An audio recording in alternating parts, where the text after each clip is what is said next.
आज के इस शानदार सुबह और इस बेहतरीन कॉफी के साथ हम एक बहुत ही दिलचस्प चर्चा शुरू कर रहे हैं।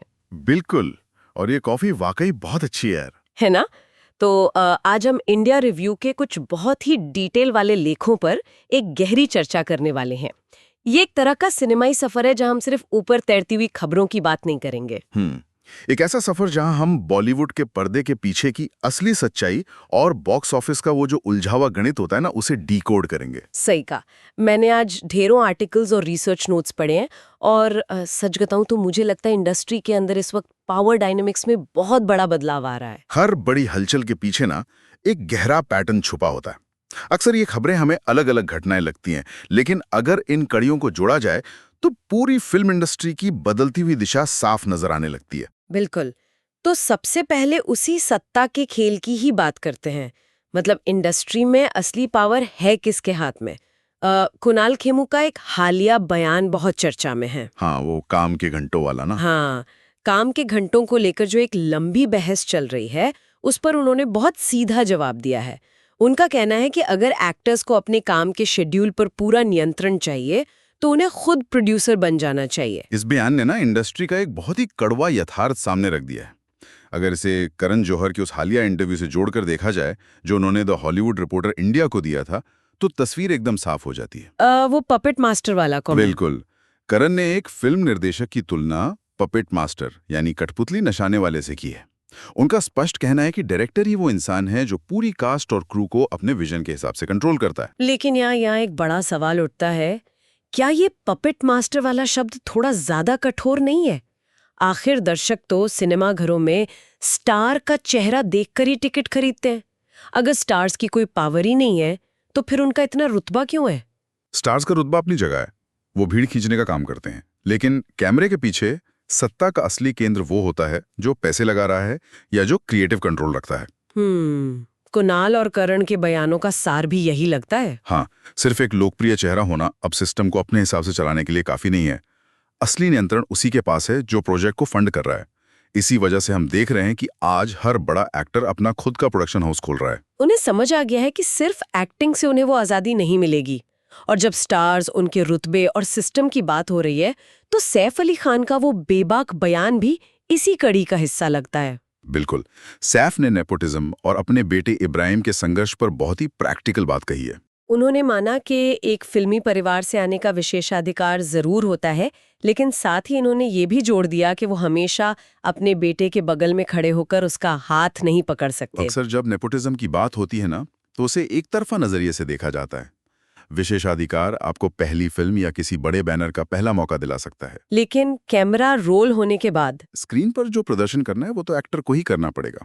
सैफ की बात से ये समझ आता है कि नई पीढ़ी के स्टार किड्स पर एक बहुत ही अलग तरह का भारी दबाव है। उन्हें सिर्फ अपना काम नहीं खोजना है, बल्कि अपने माता पिता की उस विशाल लेगेसी से बाहर निकलकर खुद को साबित भी करना है। और दर्शक अंततः उसी को स्वीकार करते हैं जिसकी कला में दम होता है, चाहे बैकग्राउंड कुछ भी हो। सही बात है। खैर, आज के इस भारी भरकम दबाव और कमर्शियल रेस से निकलकर थोड़ा पुरानी यादों के दौर में चलते हैं। इंडिया रिव्यू पर 1966 की एक क्लासिक फिल्म को लेकर एक बहुत ही शानदार विश्लेषण छपा है। देवर फिल्म की बात कर रही हो? हाँ, मोहन सहगल के निर्देशन में बनी फिल्म देवर। उसकी कहानी आज के दौर के हिसाब से भी बेहद चुनौतीपूर्ण लगती है। एक अमीर जमींदार जो अपनी ही शादीशुदा भाभी से प्यार कर बैठता है। 60 के दशक में ऐसे विषय पर फिल्म बनाना एक बहुत बड़ा जोखिम था यार। ये समाज की तयशुदा बंदिशों को सीधे तौर पर चुनौती देने वाली कहानी थी। और सबसे ज्यादा हैरान करने वाली बात ये है कि शर्मिला टैगोर ने जब ये इतना परिपक्व और जटिल किरदार निभाया था, तब उनकी उम्र महज 21 साल थे। इतनी कम उम्र में पर्दे पर इतनी गहराई लाना कोई सामान्य बात नहीं है। हाँ, आज भी उस फिल्म का वो मशहूर गाना बहारों ने मेरा चमन लूटकर सिने प्रेमियों के जहन में ताजा है। इस फिल्म की अहमियत सिर्फ इसकी कहानी तक सीमित नहीं है, बॉक्स ऑफिस और स्टारडम के लिहाज से भी इसका बड़ा महत्व है। उस समय तक धर्मेंद्र तो पहले से ही स्थापित स्टार थे, लेकिन शर्मिला टैगोर के लिए देवर एक बहुत बड़ा टर्निंग पॉइंट साबित हुई। बिल्कुल। इस फिल्म की सफलता ने उन्हें उस दौर की सबसे टॉप एक्ट्रेसेस की कतार में खड़ा कर दिया। ये दिखाता है कि एक सशक्त स्क्रिप्ट और एक साहसिक किरदार कैसे किसी कलाकार के पूरे करियर की दिशा बदल सकता है। पुराने दौर के उस सफलता के फॉर्मूले से अगर हम आज के फॉर्मूले पे आएं, तो सिनेमा का गणित पूरी तरह बदल चुका है। एक तरफ बड़े बजट की फिल्में औंधे मुंह गिर रही हैं और दूसरी तरफ तापसी पन्नू और निर्देशक अनुभव सिन्हा की जोड़ी ने सफलताओं की हैट्रिक लगा दी है। मुल्क, थप्पड़ और अब 80। हाँ, ये फिल्में बॉक्स ऑफिस पर लगातार अच्छा प्रदर्शन कर रही हैं। इसके पीछे ना एक बहुत ही सधा हुआ आर्थिक मॉडल काम कर रहा है। इन फिल्मों का असली हीरो कोई विशाल सेट या वीएफएक्स नहीं है। इनका मुख्य हथियार है नियंत्रित बजट और सामाजिक मुद्दे। मतलब ऐसी कहानियां जो आम जिंदगी के करीब हैं। बिल्कुल। और क्योंकि इनका निर्माण बहुत ही सीमित बजट में होता है, इसलिए बॉक्स ऑफिस पर इनकी लागत बहुत आसानी से वसूल हो जाती है।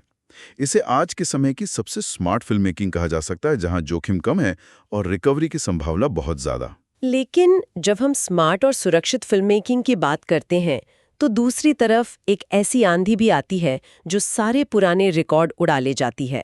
इंडिया रिव्यू की रिपोर्ट के मुताबिक धुरंधर 2 ने एडवांस बुकिंग में बवाल मचा दिया है। खासकर यूएसए मार्केट में तो इसने सारे रिकॉर्ड तोड़ दिए हैं। हाँ, और इसकी तुलना सीधे बाहुबली के क्रेज से हो रही है। लोग 2000 करोड़ रुपए की कमाई की अटकलें लगा रहे हैं। ये आंकड़े निश्चित रूप से सिनेमा के उस लार्जर देन लाइफ यानी जिंदगी से भी बड़े अनुभव की तरफ इशारा करते हैं। जब दर्शक सिनेमाघर का रुख करते हैं तो वे एक ऐसा विजुअल तमाशा देखना चाहते हैं जो उन्हें उनकी आम दुनिया से निकालकर एक अलग ही दुनिया में ले जाए। इस भव्यता को एक इवेंट बनाने की तैयारी भी पूरी है।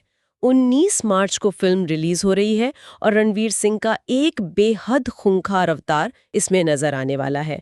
मेकर्स ने मार्केटिंग का भी एक बड़ा दाव खेला है। धुरंधर 2 के ट्रेलर के साथ जो टीजर जोड़ा है। हाँ, धुरंधर 2 के साथ शाहिद कपूर की आने वाली फिल्म कॉकटेल 2 का टीजर भी जोड़ दिया गया है, जो सितंबर 2026 में रिलीज होनी है। मतलब दर्शकों को एक ही टिकट में कई बड़े सरप्राइज देने की योजना है। यही आज के ब्लॉकबस्टर सिनेमा का डिजाइन है। फिल्मों को सिर्फ रिलीज नहीं किया जाता, उन्हें एक इवेंट में तब्दील कर दिया जाता है, ताकि फिल्म पर्दे पर आने से पहले ही दर्शकों के बीच इतना शोर मच जाए कि पहले वीकेंड की कमाई अपने आप ऐतिहासिक हो जाए। बड़े पर्दे का ये शोर तो अपनी जगह है, लेकिन ओटीटी प्लेटफॉर्म्स पर एक अलग ही तरह का खेल चल रहा है। वहाँ कहानियों के बीच ब्रांडिंग को इस तरह घुसाया जा रहा है कि कई बार फर्क करना मुश्किल हो जाता है। नेटफ्लिक्स की नई सीरीज हेलो बच्चों इसका सबसे ताजा उदाहरण है। विनीत कुमार सिंह जैसे बेहतरीन अभिनेता इस सीरीज में मुख्य भूमिका में है। लेकिन जब आप इस सीरीज की समीक्षाएं पढ़ते हैं तो एक गंभीर चिंता सामने आती है। ये सीरीज छात्रों और शिक्षा व्यवस्था के दबाव पर आधारित होनी चाहिए थी, लेकिन आलोचकों का मानना है कि ये पूरी तरह से फिजिक्स वाला की कॉर्पोरेट ब्रांडिंग में तब्दील हो गई है। रिपोर्ट्स में यह भी कहा गया है कि इसमें अंडरडॉग से यूनिकॉर्न वाली थीम को हद से ज्यादा इस्तेमाल किया गया है। यानी वही घिसी-पिटी कहानी जहां एक बेहद साधारण शुरुआत करने वाला इंसान संघर्ष करके अरबों की कंपनी खड़ी कर देता है। लेकिन अगर ब्रांड शो में पैसा नहीं लगाएंगे तो ओटीटी पर इतने बड़े स्केल की सीरीज बनेगी कैसे? क्या ये एक जरूरी आर्थिक मजबूरी नहीं है? आर्थिक मजबूरी अपनी जगह है, लेकिन जब कोई कहानी मुख्य रूप से किसी कॉर्पोरेट ब्रांड को चमकाने के लिए डिजाइन की जाती है तो उस कहानी की असली आत्मा खो जाती है। दर्शकों का जो भावनात्मक जुड़ाव पात्रों के साथ होना चाहिए वो टूट जाता है। पूरी सीरीज एक लंबे विज्ञापन जैसी लगने लगती है। हालांकि ओटीटी पर सिर्फ ब्रांडिंग ही नहीं हो रही है, कुछ बेहद संवेदनशील और अछूते विषयों पर भी काम हो रहा है। जियो हॉटस्टार पर दिव्या दत्ता की नई सीरीज चिरैया का ट्रेलर रिलीज हुआ है। ये सीरीज वैवाहिक बलात्कार यानी मैरिटल रेप जैसे बहुत ही गंभीर मुद्दे को उठा रही है। यहाँ मैं श्रोताओं को यह स्पष्ट कर दूं कि हम इन फिल्मों या सीरीज के विषयों या किसी विशिष्ट विचारधारा का समर्थन बिल्कुल नहीं कर रहे हैं। बिल्कुल नहीं। हम सिर्फ उन लेखों और चर्चाओं का निष्पक्ष रूप से विश्लेषण कर रहे हैं जो इन प्रोजेक्ट्स को लेकर इंडिया रिव्यू और अन्य स्रोतों में प्रकाशित हुई हैं। एकदम सही। ऐसे विषय मेन स्ट्रीम कमर्शियल सिनेमा में अक्सर नहीं दिखते। ओटीटी ने ऐसे मेकर्स को एक मंच दिया है जो समाज की कड़वी सच्चाइयों को बिना किसी व्यावसायिक दबाव के सामने लाना चाहते हैं। और इसी ओटीटी स्पेस में एक्शन और कोर्टरूम ड्रामा का संतुलन भी बना हुआ है। Amazon प्राइम पर अनिल कपूर की फिल्म सूबेदार रिलीज हुई है, जिसमें वो देश द्वारा धोखा खाए एक थके हुए फौजी का किरदार निभा रहे हैं। वहीं नेटफ्लिक्स ने कॉमेडी और ड्रामा पसंद करने वालों के लिए मामला लीगल है सीजन 2 की घोषणा कर दी है, जहां 3 अप्रैल 2026 को रवि किशन एक बार फिर वीडी त्यागी के रूप में लौट रहे हैं। इन सब के बीच जिस एक प्रोजेक्ट ने सबसे ज्यादा हलचल मचा रखी है वो है पैन इंडिया स्टार यश की आने वाली फिल्म टॉक्सिक। हाँ, ये फिल्म 4 जून तक के लिए पोस्टपोन हो गई है, लेकिन इसकी कहानी को लेकर जो चर्चाएं हैं वो बेहद चौंकाने वाली हैं। कहा जा रहा है कि फिल्म में एक मजबूत LGBTQ+ थीम है। अफवाहें यहाँ तक हैं कि कियारा आडवाणी इसमें एक प्रतिद्वंदी लेस्बियन वारिस का किरदार निभा रही हैं और यश के किरदार के साथ उनकी एक शैम मैरिज यानी महज दिखावे की झूठी शादी दिखाई जाएगी। बिल्कुल। अगर इन अफवाहों में सच्चाई है तो ये भारतीय कमर्शियल सिनेमा के नजरिए से एक बहुत बड़ा शिफ्ट है।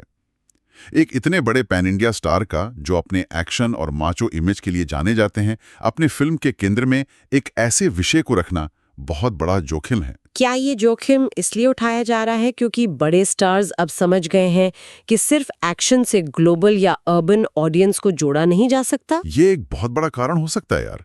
आज के दर्शक विश्व स्तर का सिनेमा देख रहे हैं। उन्हें अब सिर्फ शोरगुल नहीं बल्कि कुछ नया और अलग चाहिए। कियारा जैसी मेन स्ट्रीम एक्ट्रेस का ऐसा किरदार निभाना ये दर्शाता है कि शायद हमारे बड़े स्टार्स अब अपने सुरक्षित दायरे से बाहर निकलने को तैयार हैं। चलिए गंभीर विषयों से थोड़ा बाहर निकलते हैं और बॉलीवुड के उस हिस्से पर नजर डालते हैं जो हमेशा सुर्खियों में रहता है, विवाद और गपशप। हम यहाँ किसी का मजाक नहीं उड़ा रहे हैं, बस इंडस्ट्री के इस दिलचस्प कल्चर को ऑब्जर्व कर रहे हैं। सबसे पहला नाम आता है राम गोपाल वर्मा का। कमाल है, उन्होंने हमेशा की तरह फिर कोई ऐसा बयान दिया होगा जो सुर्खियों में आ जाए। बिल्कुल। उन्होंने कियारा आडवाणी के एक पुराने बिकिनी सीन को लेकर किए गए अपने ही डिलीट किए गए ट्वीट को एक बैकहैंडेड कॉम्प्लीमेंट बता दिया। बैकहैंडेड कॉम्प्लीमेंट यानी ताने के रूप में की गई तारीफ। विवादों को अपने पक्ष में कैसे मोड़ना है, इसकी कोई मास्टर क्लास उनसे ले सकता है। उधर संगीत की दुनिया में बादशाह को उनके नए गाने ततीरी के बोल को लेकर हरियाणा महिला आयोग से नोटिस मिल गया है। गानों के बोल को लेकर विवाद कोई नई बात नहीं है, लेकिन इसी बीच गोविंदा का एक बयान काफी दार्शनिक लग रहा है। हाँ, अपनी पत्नी सुनीता आहूजा के आरोपों के बीच उन्होंने कहा है कि लोग देखने में तो ईमानदार लगते हैं लेकिन उनकी वफादारी कहीं और होती है। अगर हम गोविंदा के इस बयान को हमारे आज के पहले विषय सत्ता और पावर डायनामिक्स से जोड़कर देखें तो ये पूरी ग्लैमर इंडस्ट्री के रिश्तों की हकीकत बयां करता है। यहाँ रिश्ते अक्सर फायदे और नुकसान की बुनियाद पर टिके होते हैं। ये एक सटीक ऑब्जर्वेशन है। इंडस्ट्री में जब पावर शिफ्ट होती है तो वफादारियां भी बदल जाती हैं, और ये सिर्फ फिल्मों तक सीमित नहीं है। हाँ, टीवी इंडस्ट्री में तेजस्वी प्रकाश द्वारा सुरभि चंदना पर कसा गया तंज सोशल मीडिया पर वायरल है। साउथ इंडस्ट्री से भी एक रहस्यमयी खबर आई है, जहां थलपति विजय और त्रिशा कृष्णन को लेकर चल रही अफवाहों के बीच विजय के बॉडीगार्ड का एक क्रिप्टिक नोट वायरल हो गया है। सोशल मीडिया के दौर में किसी भी बात को छुपाना अब नामुमकिन हो गया है। लेकिन चलिए विवादों से हटकर कुछ खुशी और जश्न की बातें करते हैं।